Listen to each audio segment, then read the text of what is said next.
ცვლილებები საქართველოს ჯიუდოს ნაკრების სამწვრთნელო შტაბში გუჯეჯიანმა მწვრთნელის პოსტი დატოვა. ამის შესახებ ლაშა გუჯეჯიანმა განცხადება გაავრცელა. მივიღე გადაწყვეტილება დავტოვო საქართველოს ჯიუდოს ეროვნული ნაკრების მთავარი მწვრთნელის პოზიცია.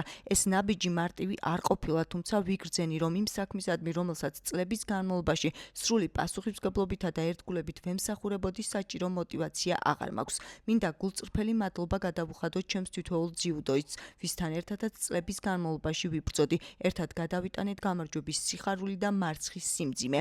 ერთად მოვიპოვეთ მედლები და არაერთხელ ავაფრიალეთ საქართველოს დროშა ევროპის, მსოფლიოსა და ოლიმპიურ ტატამებზე. ეს მოგონებები და მიღწევები ჩემთვის ყოველთვის განსაკუთრებული სიამაყის საგანი იქნება.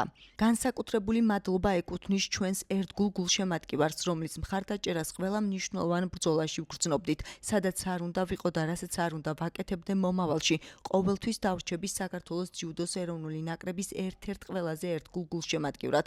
ცხოვრებაში ყველა დასასრულს ახალი დასაწყისი მოჰყვება. დღეს ვასრულებ ჩემს საქმიანობას ეროვნული ნაკრების მთავარი მწვრთნელის პოზიციაზე, თუმცა დარწმუნებული ვარ, რომ მომავალში კვლავ მექნება შესაძლებლობა ქართული ჯიუდოს განვითარებაში ჩემი წვლილი შევიტანო.